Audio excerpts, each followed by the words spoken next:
Thank you so much for joining us. My name is Shannon Hovis, and I am the Director for NARAL Pro-Choice California, and I have the honor of being able to moderate this session this afternoon. So first, I just wanted to say, as you settle in, please drop a note in the chat box, let us know where you're joining us from, say hello, and we're going to make this session pretty interactive as well so that you all have the chance to engage with our panelists and ask your questions and everything else. So during this session, you'll hear from a panel of state advocacy pros from the NARAL family. We are so happy to have 3 executive directors of NARAL state affiliates from across the country, 1 red state, 1 blue state, and 1 purple state, here to talk with us about the challenges and strategies for advocacy and electoral work across the political spectrum. Whether your state is leading the charge for reproductive freedom, on the precipice of progress, or fighting to hold the line against attacks, there is critical work for all of us to do. So I wanted to just quickly speak to why state work matters so much. And I think, for those of us who are running states, we really see and understand the importance of state work, but just very quick sort of comparisons also help us all understand this. If you live in a state like mine in California, you have access to reproductive health care in a way that we know Alabama, that is not the case. Missouri, that is not the case. So the state level policies that are being set are so integral to making sure that we actually have the protections we need to access care. And NARAL is fighting all across this country to all these different levels to try to ensure that we're able to up the level of care that's provided. The other thing that of course happened in 2018 was that Trump made Kavanaugh the linchpin in an anti-choice majority on the Supreme Court. And so we saw last year state after state introduce, pass, sign these extreme bans on abortion care. And that is because they are trying to bait this Kavanaugh court. And we know that Roe v. Wade has never been more sort of in peril than it is today. So I want to turn it over to just quickly have introductions for our panelists and then dive into some questions. I also should have mentioned my pronouns are she, her, hers. So Christelle, I'll kick it over to you and would love to have you mention your name, your pronouns, your title, organization, and the city that you are calling in from, and we'll go down the line. Hello, everyone. My name is Christelle Allen. I am the very new Executive Director of NARAL Pro-Choice Oregon. I use she and her pronouns, and I am calling from the People's Portland in Oregon. Great to be here. Love it. Mallory? Hi, my name is Mallory Schwartz. I'm the Executive Director of Pro-Choice Missouri. I use she, and I'm calling in from St. Louis, Missouri. And Maggie? Hi, I'm Maggie Meyer. I am the Executive Director of NARAL Pro-Choice Minnesota. I use she, her pronouns, and I am calling in from our state capital, St. Paul, Minnesota. Fantastic. So like I mentioned, we'd love to hear from folks in the audience. Let us know where you're calling in from. We have folks joining from all over the country. I'm based in San Francisco, which is extraordinarily foggy this time of year. Whether you're out here, out in the Garden State, say hello. I want to turn it over and just kick us right in. We know that the elected officials in power in the state house and sitting in statewide office are hugely influential in our fight for reproductive freedom, as is the current status of reproductive health laws that are on the books.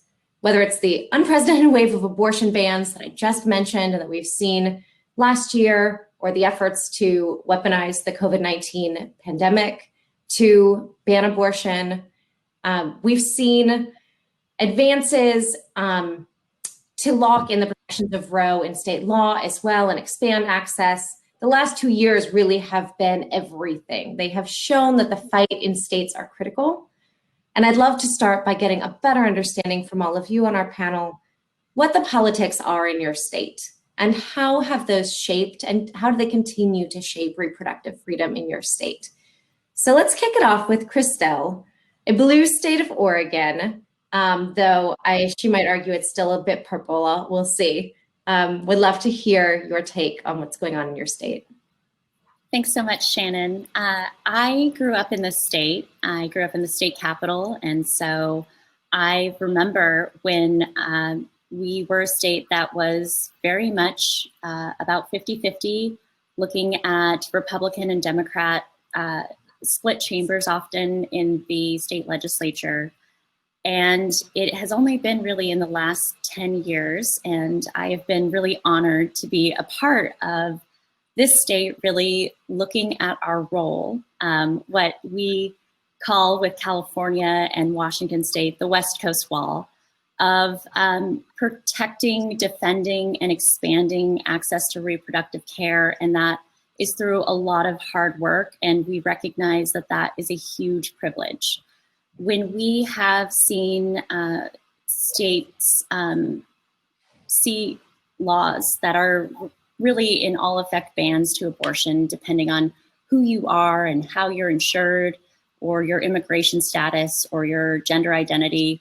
In Oregon, we've recognized that we have this amazing opportunity to be looking at ways that kind of go beyond the idea of legality, and are really looking at questions of access and questions of improving quality and making sure that outcomes, especially as we're looking at things like Black maternal health, what we can be doing to ensure that Oregonians who, for just their citizenship status, have been, up until 3 years ago, were categorically denied access to care. And yet, we also need to remember that it was just 2 years ago, and it was my first year as NARAL's political director, that we had an anti-abortion ban actually make it to the ballot in the form of a ballot measure. And we knew that, it is an emboldened, very vocal minority of Oregonians. We are a tremendously pro-choice state, but that we knew we were going to need to give it everything we had. And so we take our role as a leader in this movement very seriously. We know that one day we are going to be out of this world of Trump's administration, and that we're going to need to figure out as a nation how to lead us forward. And so when we can, if we can, we try to run campaigns that really center our values. I think one of my proudest moments at NARAL is being able to run a ballot measure campaign that put abortion access on our lawn signs.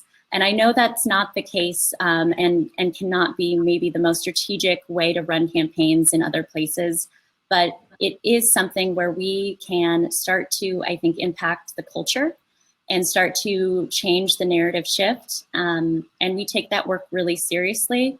But I also want to, just for everyone who is on the phone today, who is coming from states where choice is seen as like settled business, it is absolutely not. The work and the challenge now is to really dig in deep.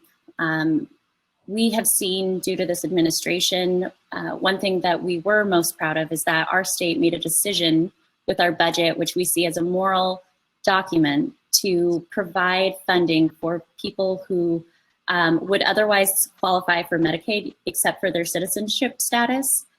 And because of the Trump's federal rule change, the public charge rule, and just the fear with ICE raids and family separation that has come into all states, we've seen just this beautiful program that we designed to really get through those lasting barriers for all people. We've just seen so many other factors really impact the ability for those programs to be best utilized. Implementation is very difficult, and we want to get it right. It's so serious because we know that these are conversations that are going to need to happen in other states.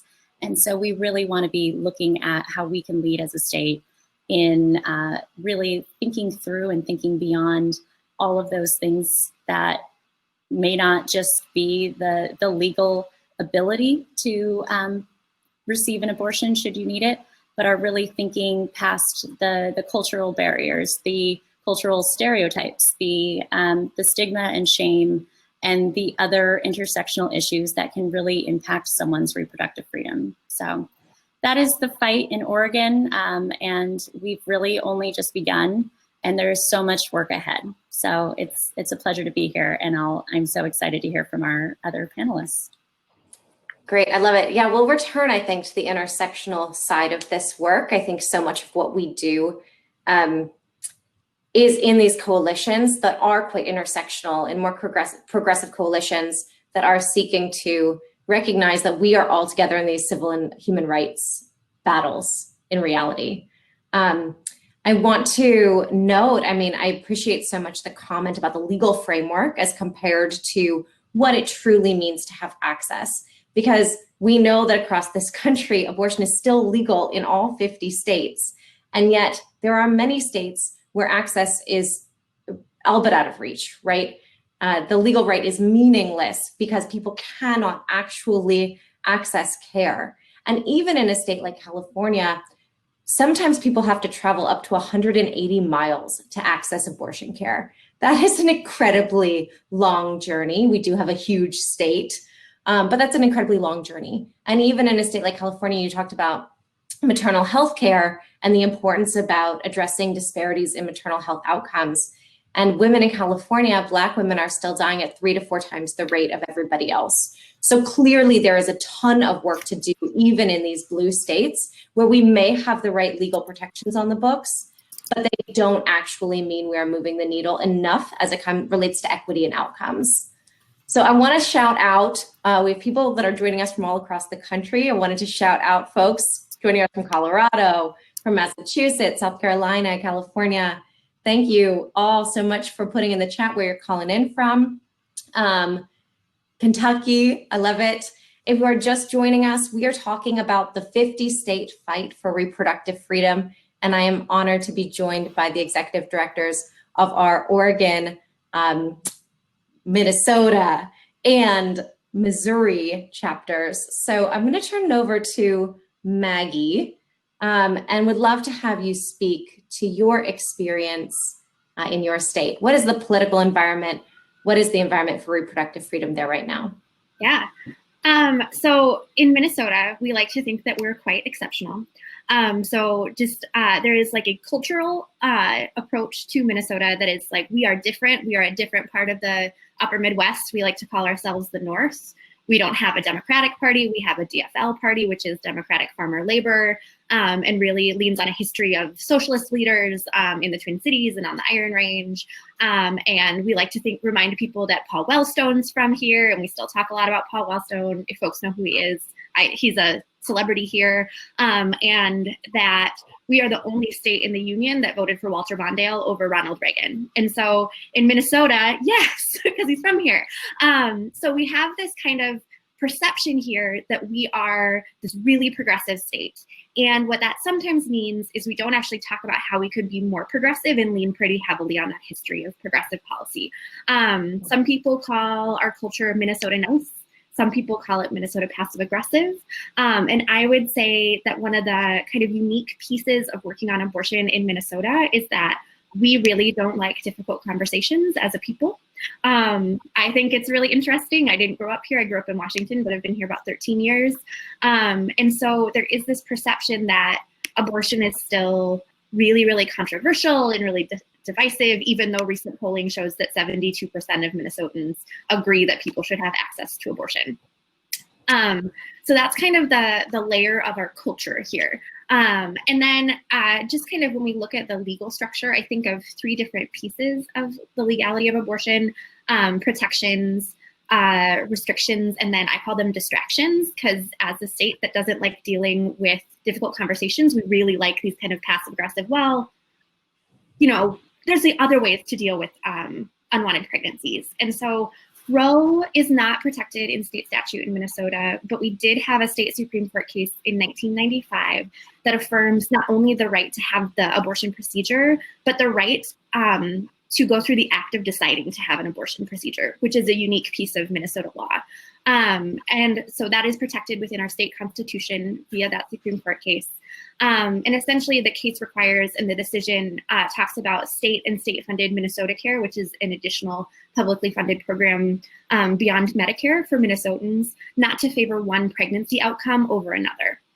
When I think about restrictions, we are also the only state in the upper Midwest to not have a pre-Roe or trigger ban. So when I think about kind of Minnesota's positioning in regional abortion access politics, protecting is really, really important in this state, and there's a need to pass some additional protections.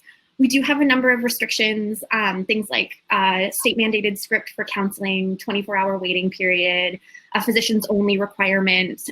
We also have fetal tissue cremation or burial, which I always think is really gross, and kind of a law that doesn't acknowledge the reality of pregnancy. And then we do have a gestational limit under the Roe viability standards. And then in that kind of distraction area, there is a $6 million a year program that uses state funds to support crisis pregnancy centers called Positive Alternatives to Abortion. And that is something that we do very, very little public funding for abortion, but huge amounts for these centers that do not require any sort of medical licensing and require no audits or regulation regulation. We do also still have state programs for family planning that single out abortion care in the way that Title X now does, and those have existed on our books for quite a while. So abortion care is still something that is singled out instead of treated as a part of parenting policy. When I think about access, we are really excited that we're the island of access in the Midwest, but we also only have 5 clinics, and 4 of them are in our major metro area. 3 of them are in our major metro area. There's a 4th opening sometime soon. But there's one in Duluth and one in southeastern Minnesota that has really limited access. And then our hospitals do perform abortions.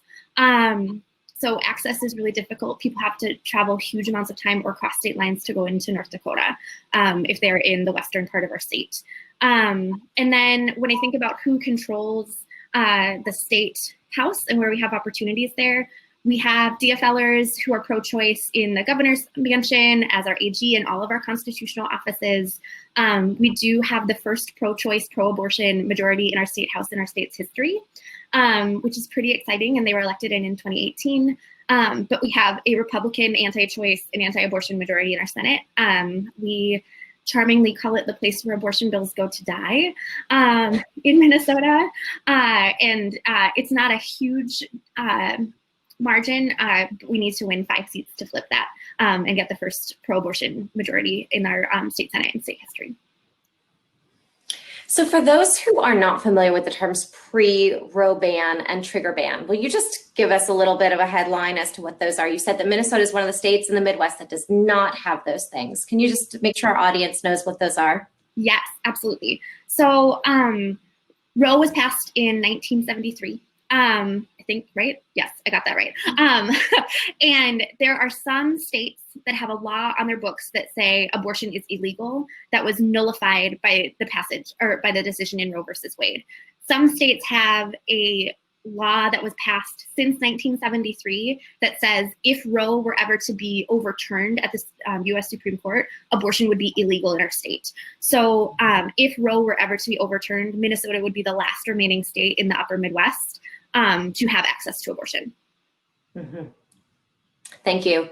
Yeah, and also, Maggie, you mentioned crisis pregnancy centers, and I just want to sort of put a pin in that because we have seen, for folks that are not aware of these networks, we in California fondly call them fake clinics because they present themselves as if they are medical professionals. They typically do not have medical professionals on staff, and they are created with the sole purpose of trying to manipulate, provide disinformation, and then ultimately coerce women and pregnant people out of the choice to have an abortion. And so they are actually part of the anti-choice mechanism and machine. And their sole purpose, they often set up shop across the street from a real legit clinic. They call themselves confusing names. They are very misleading.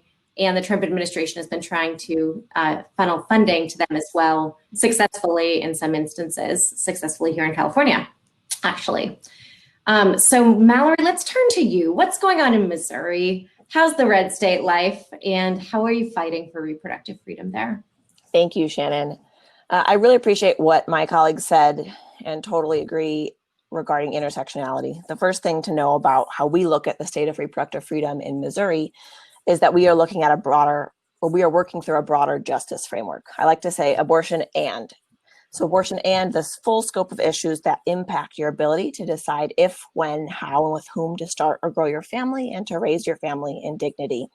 We really embrace that reproductive justice definition. With that said, we are in the race to the bottom. We are leading the way on nearly every measure. We are a laundry list of superlatives. We are 44th in the nation in rates of maternal death. We have a higher rate of infant mortality than the national average. 96% of our junior highs learn only abstinence only education. And as has become alarmingly clear during the current coronavirus pandemic, the racial disparities that we are seeing across the nation are very present here in Missouri. Until this week, actually, Missouri was one of only 14 states that have not expanded Medicaid, and I will gladly come back to that good news. And then, of course, abortion. A recent study found that Missouri was second only to our neighbors in Oklahoma for the highest number of restrictions in the nation. We have every possible TRAP law, that's the targeted regulation of abortion providers. And in fact, Missouri pioneered many of them. Admitting privileges regulations like those struck down by the Supreme Court in the June medical case earlier this summer. We were the first state to enact those back in 1986. We also have parental consent and two-parent notification laws on the books. We have a 72-hour waiting period, made more complicated by also having same physician consenting, which means that when you go to that first appointment, you have to have the same physician read you your consent, and then you come back 3 days later and it has to be the same physician that does your procedure. There's also mandatory biased counseling, which means during that consenting process, you are told a whole lot of medically inaccurate information that is shaming and harmful to people seeking abortions. We also have restrictions on the locations of clinics, who may provide abortions, licensure, and restrictions on abortion coverage. We see that same abortion exceptionalism that Maggie talked about, that singles out Planned Parenthood or providers of abortion from receiving funding, even for their non-abortion related sexual health services. And then in 2019, our state passed one of the most dangerous bans in the country, a 8-week abortion ban. This is still being challenged in courts, but it included other harmful pieces too, including restrictions on the reason that you choose to get an abortion, and mandatory counseling that would apply even for referrals to out-of-state providers. In the regulatory side, we also see we have a extremist anti-abortion governor also, and so we see coming out of our state health department further attacks on accessing abortion in Missouri. Most recently, and perhaps most heinously of those regulatory attacks, is a mandatory medically unnecessary pelvic exam for all abortions, including medication abortions. We call this state-sanctioned sexual assault. This has also included attacks on Planned Parenthood of St. Louis, Missouri's license. They have seen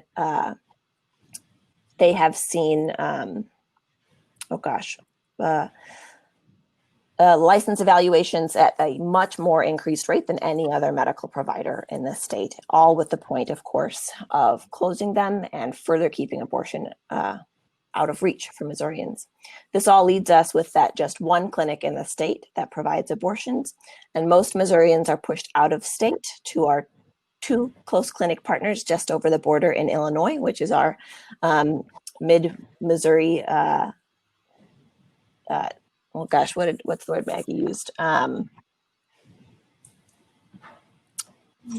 Well, it left my mind, but we're lucky to have our that kind of island of access right above us in Illinois. To Shannon's point just now, also we have 77 clinics, crisis pregnancy centers, not clinics, 77 crisis pregnancy centers operating in Missouri currently to the, as I mentioned, 1 abortion provider. And so, as Shannon said, regardless of legality, the right to access abortion is meaningless without access. And this means for many Missourians who cannot afford to travel to St. Louis or take 4 or more days off of work and comply with the waiting period or travel across state lines, abortion is already inaccessible in Missouri, and this disproportionately impacts people of color, communities of low income, and the rural communities that are across our state. All that said, what we see is our communities rise up and fight back.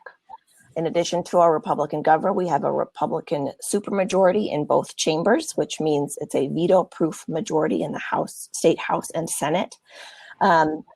But we're coming for those folks. We had a primary election in Missouri here on Tuesday, and 45 NARAL Missouri endorsed reproductive freedom champions won. And Missouri passed Medicaid expansion on the ballot. This means that the people rose up and demanded access that our state legislature would not provide. And so we are excited and looking forward to November because we're coming for them. Yeah, I love that. I'm so excited that you had good news to share after this week. I mean, obviously the Medicaid expansion is huge. The people in the state rising up and making their voice heard, even when the government is not serving them and not serving their best interests. If you're just joining us, we are talking about the 50-state fight for reproductive freedom. So that was Mallory, who is representing Missouri. Mallory, I do want to stick with you. Can you elaborate for us a bit more on what it is like to play defense in a state like this, and how you still have a fire. You're obviously still looking to this election like we are coming for you, and we are going to have some major wins. Obviously huge with the number of NARAL endorsed candidates that advanced to the primary recently. So can you talk to us about how you try to hold the line? How do you harness public opinion? For example, I've heard that even in a state like Missouri, which is thought of as being overwhelmingly red, 6 in 10 support access to legal abortion. Is that right? And how are you measuring progress? What inspires you to keep going? Speak to us about this fight. Yes, thank you, Shannon. In Missouri, where Republicans make no effort to hide their anti-abortion extremism, our greatest line of defense is our community. And we have seen, especially recently, there is a growing disconnect by Republican anti-abortion leaders in the legislature who expose expanding access, and voters, and even Republican voters among them. We saw that in 2019 when extremists passed the abortion ban, and in response, thousands of Missourians flooded the state capitol and flooded under the arch here in St. Louis protesting this ban. And we got calls upon calls from folks, even communities who were very conservative, religious, and Republican, that this was too far. We also saw it this week again on Tuesday, when we had victories from 45 reproductive freedom champions, and when a majority of voters passed Medicaid expansion to make us the 38th state. And that was a win by more than 80,000 votes. Wow. So we really look at the relationships that we build within our movement between volunteers, donors, and our champions in the legislature, as well as with coalition spaces across the state. These are the folks that show up, that do the hard work and mobilize their own family and friends and share their stories. But this really means for us that we can't only mobilize reproductive freedom, pro-reproductive freedom Missourians in the blue areas like St. Louis, where we are located, and like Kansas City on the other side of our state. But it means we have to identify and welcome those folks across rural Missouri who are also fed up with the extremism coming out of the Capitol.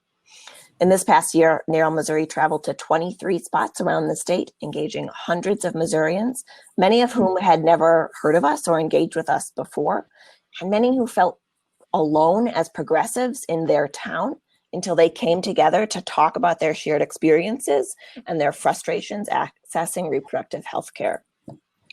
In the past 3 months alone, we've welcomed more than 50 new members from around the state to our new volunteer program, Reproductive Freedom Front. And that's how we measure our progress, by how many individuals we engage and educate and mobilize across the state. The reality is, No, go ahead. The reality is that Missourians have endured blow after blow after blow in attacks on reproductive freedom, but we have never once stopped fighting to turn back the tide. And so we count our wins big and small. Unfortunately, this was a big week. But we know that no matter what, we have to keep showing up and doing the work. It may be difficult, but it's a lot easier with an amazing, passionate group of fighters like we have here.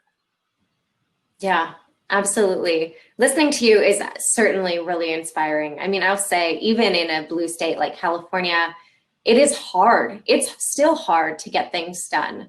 I'm astonished right now. We are fighting for paid family leave and expansion so that people have job protection when they seek to access our paid family leave, which they, as employees in the state, pay into. And it's still, we are having so much trouble moving this forward this year. I just think that, we have different battles across the states, but our battles are there. We have to keep pushing the envelope for progress, and we will take every win we can get, absolutely.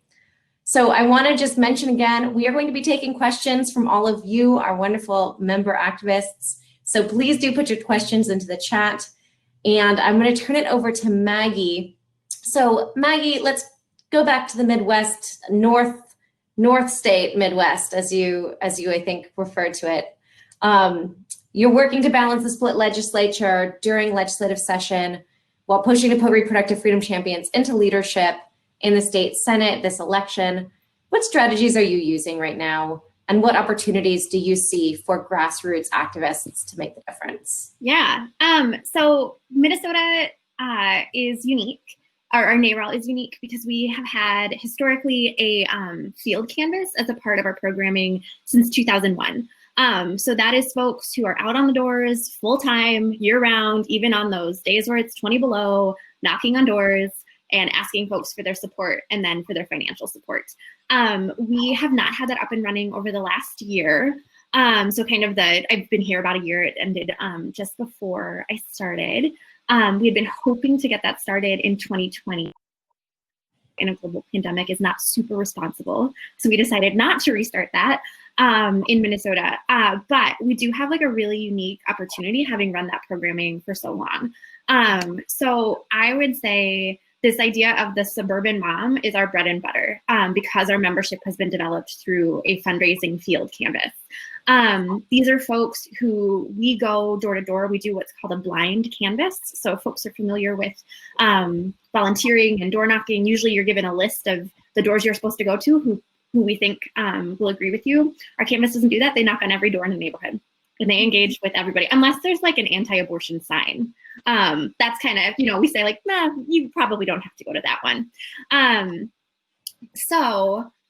Because of that, we've actually been able to grow the voter file in Minnesota as NARAL, and our members are really uniquely suited to kind of be that suburban wave and like that wave of suburban women that is this kind of boogeyman in democratic voting. Those are NARAL's people, and that's who we engage in our coalitions, including the reproductive justice coalitions that we go to, or that we are a part of. And because of that, we also have a group of people who they tend to be upper middle class. They are mostly white and mostly working from home in the pandemic. So we do have a unique opportunity to do relational organizing via digital organizing programs. So in 2020, that's kind of been our focus, is engaging members in target districts. We've set up our target districts based on Republican anti-choice senators with 1 or 2 Democratic House members below nested into their district, which we've seen as an indicator of flipability. And then, of course, viable great candidates who are pro-abortion. So we're using relational organizing, we're using digital organizing. We've built out a leadership ladder because we've traditionally focused our grassroots conversations in those fundraising conversations rather than around volunteering. So I say that we are currently doing volunteer science. We're kind of throwing stuff at the wall and seeing what sticks in terms of getting people engaged in a new way instead of conversations on the doors. And we are really excited about that. And then I would say the other thing that we're still kind of figuring out how we want to do it, there are a lot of colleges in greater Minnesota and outstate Minnesota in areas where races have traditionally been decided by fewer than 100 votes. But there are several hundred college students registered to vote in that district. And so we work on 7 campuses across the state. We're expanding to 9, hopefully this fall, kind of depending on what college residency looks like. We're still figuring that piece out. And then how we're trying to figure out how to engage those students who are engaged with NARAL around their local elections, because the student vote has been so important in getting DFLers elected. So those are kind of our unique opportunities that we're working on and strategies.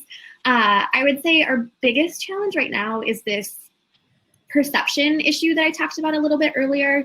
There are a couple of, I would say, institutional repro organizations that really harp on the divisiveness of the abortion issue and tell legislators and candidates not to talk about it. And there is a coalition of folks who are working to challenge and dismantle that narrative and say, hey, like, we actually think we can get people to show up because they care about abortion and they care about reproductive freedom. So that is a really interesting, I would say, kind of internal piece that's happening within our movement in the Midwest and in Minnesota in particular. And then, as with kind of any flyover state, we have this, there is this idea of the urban-rural divide.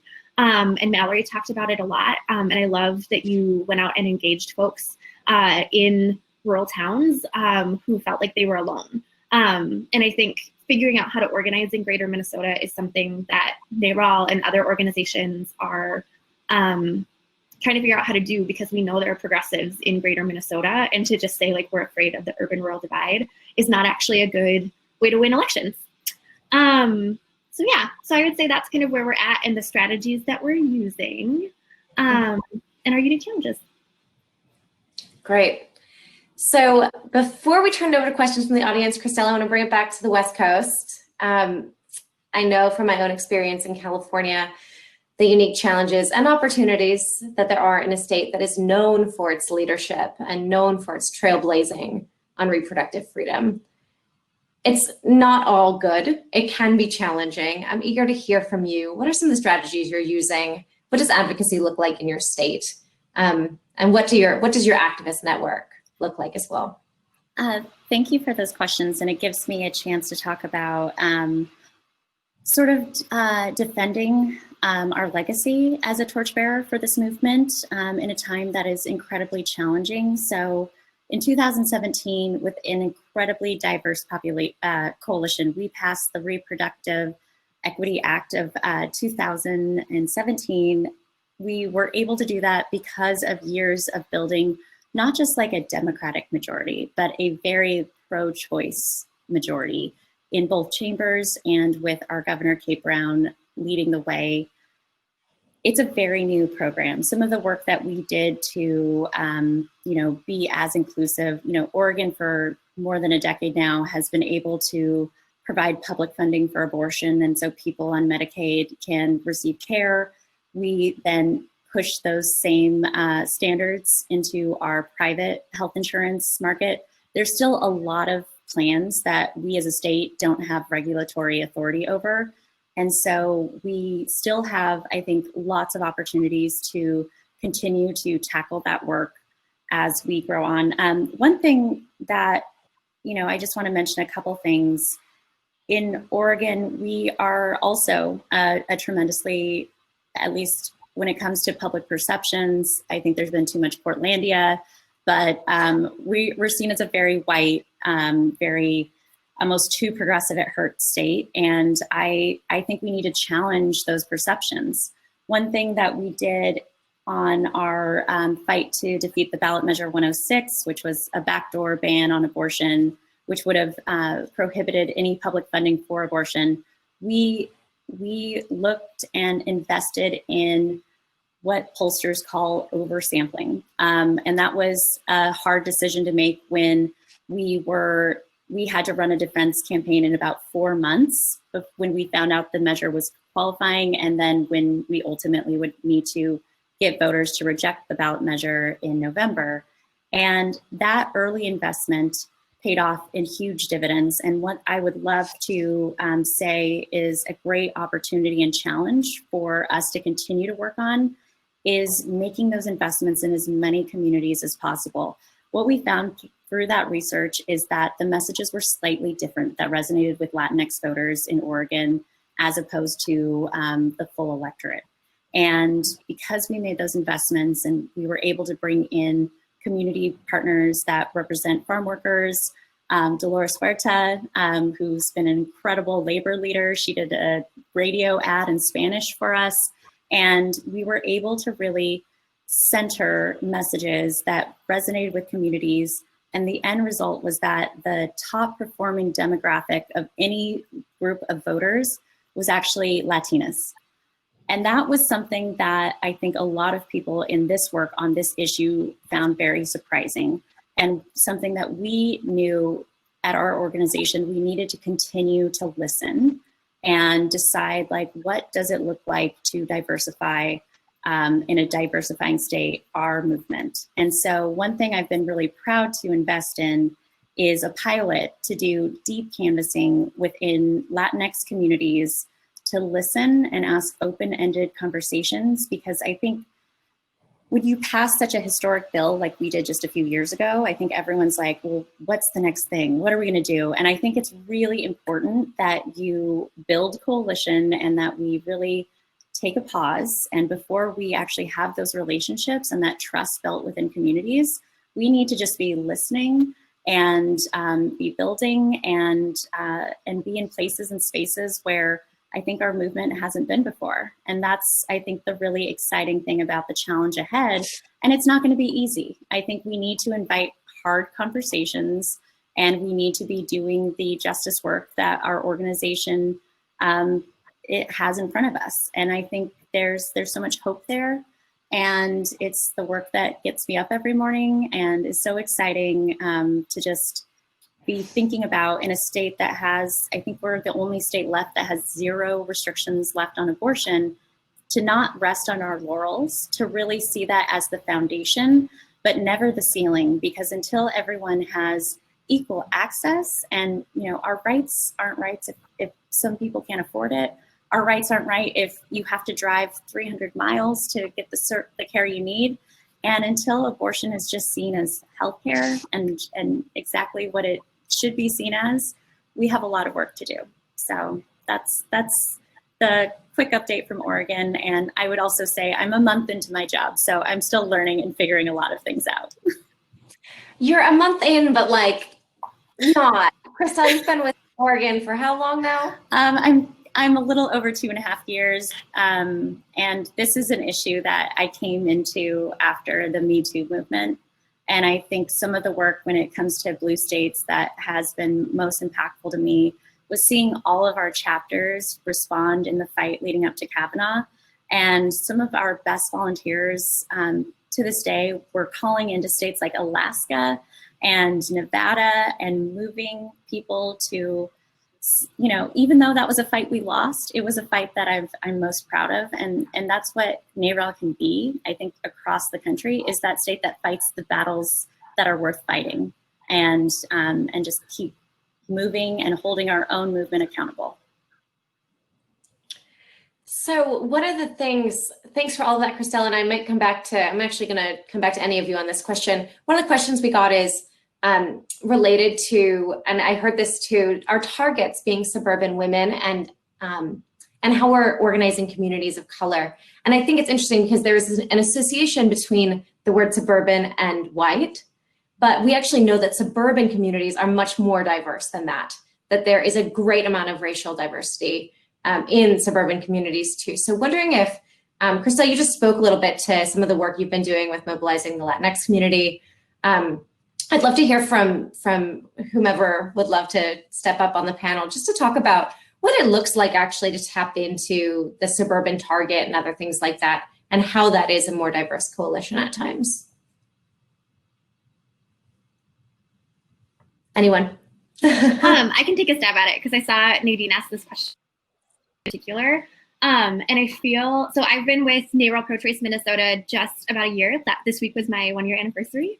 And so I will say that NARAL Pro-Choice Minnesota has actually been quite bad at organizing in communities of color. And recently we've had a lot of public criticism about it, which has been really hard as a first-year executive director. And And with the uprising and the murder of George Floyd, there's been an opportunity to kind of force the conversation at the board level, to say, like, why are we a white women's organization? And I think we have had this very interesting kind of, oh gosh, what is the right word? We've always thought that we haven't had enough resources. And so we've pushed our grassroots to be also our fundraising. And that's pretty problematic. And it's formed a problematic membership base for NARAL Pro-Choice Minnesota.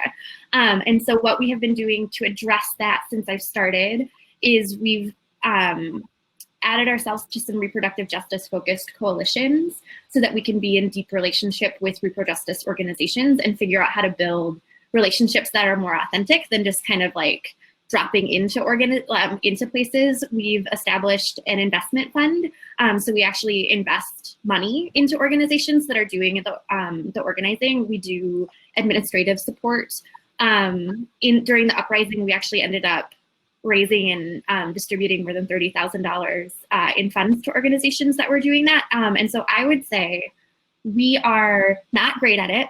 It is not our forte in Minnesota, and it's something that we're learning by forming deep relationships. And then this fall, because we're not totally sure how we're going to build our membership, but rather we're working on engaging a previous membership, that is something that we are still looking to figure out. So I hope that's an okay answer. We're in the middle of figuring that piece out and figuring out how to kind of address the harm that we've done by organizing mostly in white communities. Shannon, can I hop in? Yeah, please.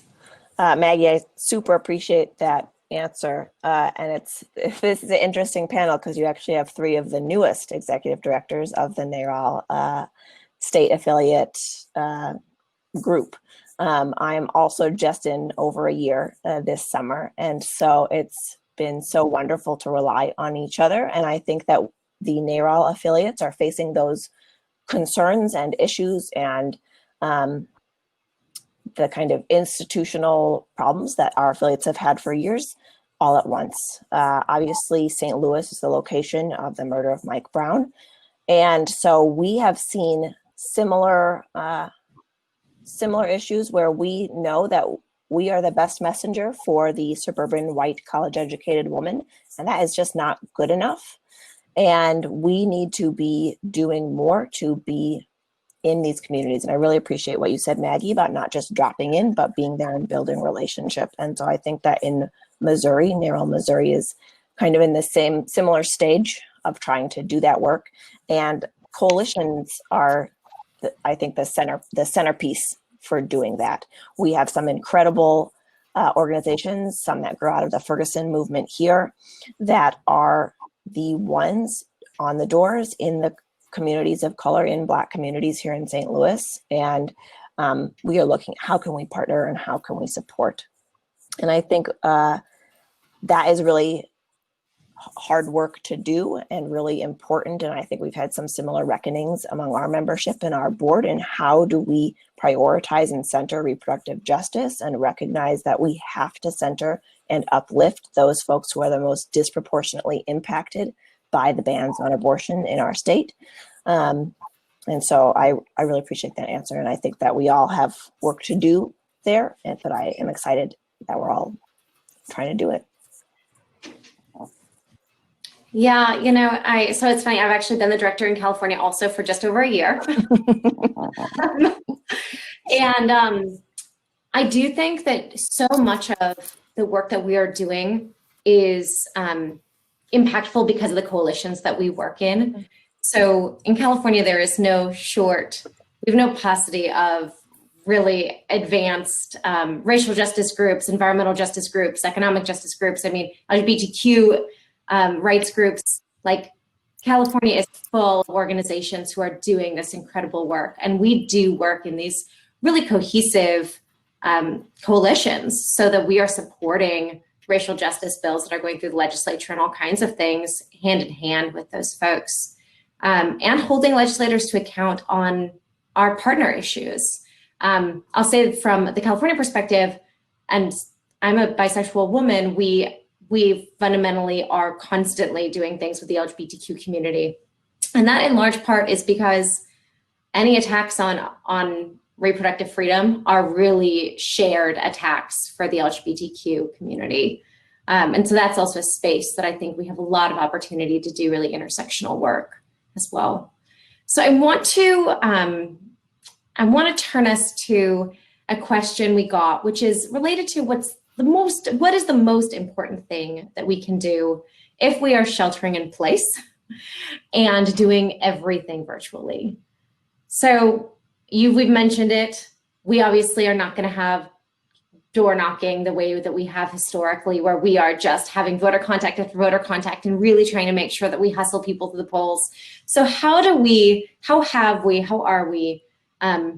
really being nimble in this moment to be able to actually meet the demand that this election presents to us as far as everything, and how much we know this is the most important election of our lifetime? What can folks do? I can jump in again. So I think, and I mentioned this in the chat, but I think that a silver lining of this really difficult time that we've been living through together has been how creative we've had to be to continue doing this work. Our teams are, as we are doing everything virtual, but we have had to adapt really quickly. And so leading up to our primary, we ran twice weekly, or sometimes more, phone and text bank. We made 136,000 calls in the 6 weeks leading up. And that was NARAL alone. That was not our coalition. It was as part of our coalition, but we made 136,000 calls NARAL alone. And that takes volunteer time and commitment.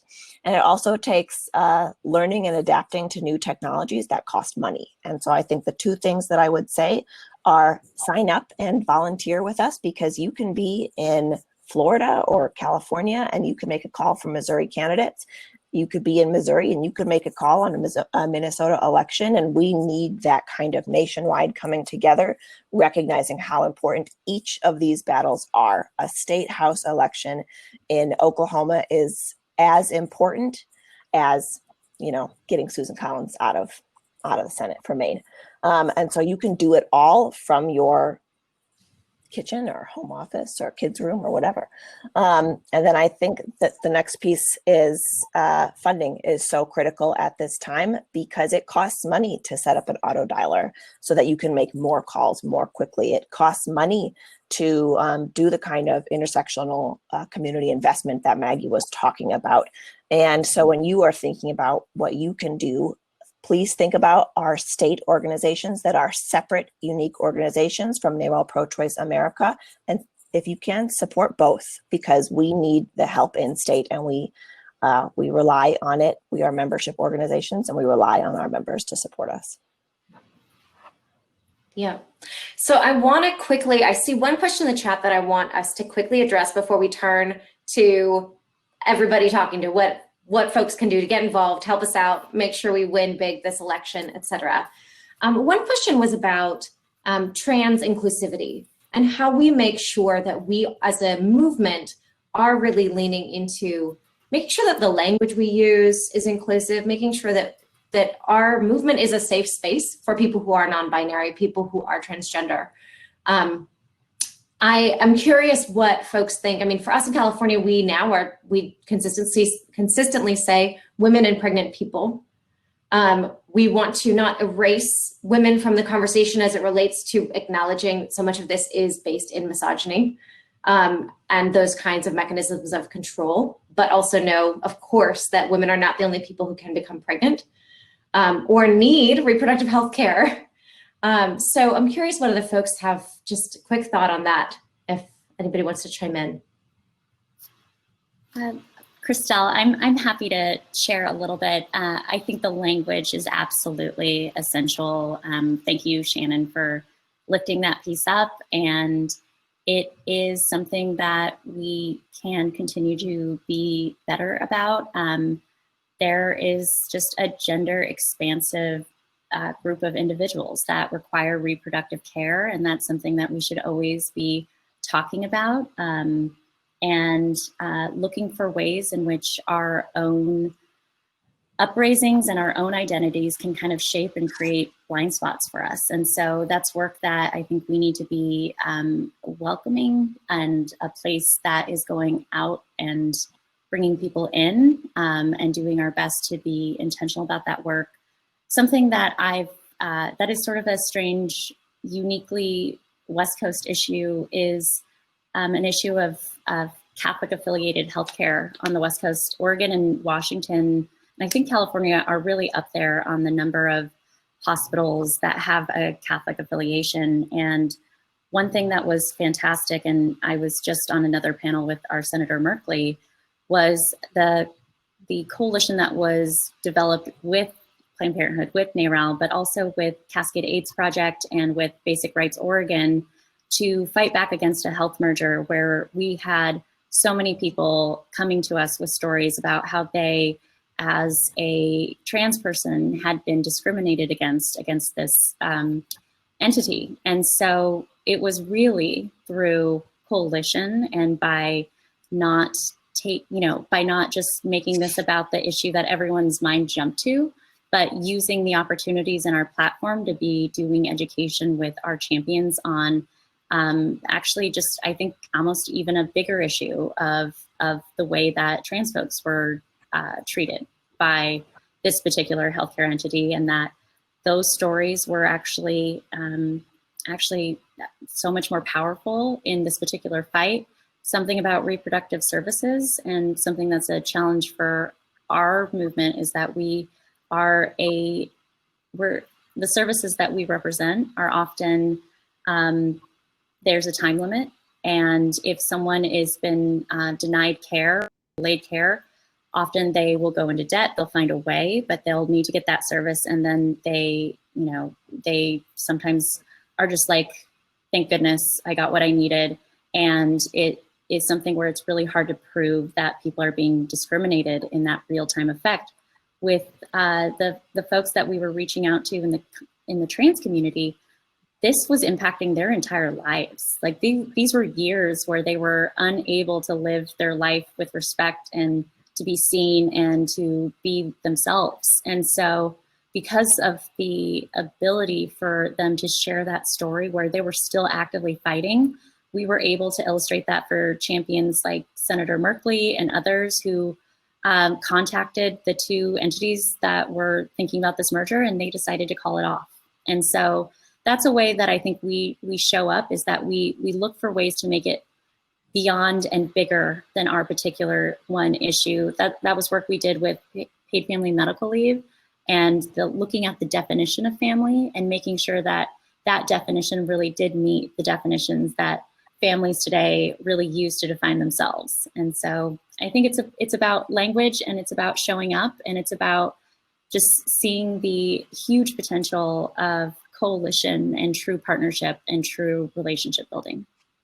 Absolutely. We're fighting basically the same fight in California right now related to mergers, and really fighting for the full scope of reproductive health care and gender affirming care, that you cannot have one without the other, and holding that standard. Okay, so we are running out of time. So I want to, before folks get off, I want to say, know that NARAL is wired with staff on the ground in a number of states across this country. And we have members in every single state. So you are not alone. You have activists in your state. We would love to connect with you. Following our panel, there is going to be an exposition, a 50-state exposition, and you can go check that out. And also, there's going to be a link going into the chat box now. I think it just went in, related to getting involved with us. So I do want to close out by just having everybody do kind of a rapid fire of what message advocates in your state have for the rest of the country in bite-sized form, and one piece of advice you have for folks who are living in a state like yours about how they can make a difference and get involved. And I'll start with Mallory. Thank you. My one piece of advice really just echoes what we've been talking about a lot the past hour, and that's, you cannot do this work alone, and it can't exist in a vacuum. And so At NARAL Missouri, we are dedicated to building a multiracial, anti-racist movement, which requires that we move away from a single issue platform and embrace the intersectionality that better reflects the complexities of our lives and the complexity of what reproductive freedom really means. And so my advice is to get out there and get to know other people and work on other issues and find those connecting pieces. Love it. Maggie? To kind of piggyback on Mallory, I would say talk to your people, right? Like I think a lot about relational organizing and don't be afraid. Go into conversations with like curiosity and questions and figure out how people feel about abortion and then help them figure out how to vote for it. And I think especially in the Midwest, that's kind of what we need to do is just make sure that people are getting to the polls and organizing around this issue. Great. Krista? Vote, vote, vote, vote, and also and show up in as many ways as you can. Chase your passions.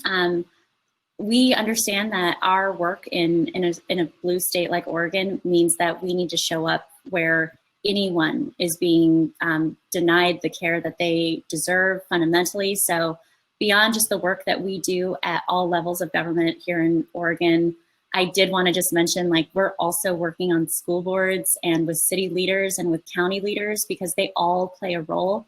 But also we're doing our best to connect to some of these critical Senate fights.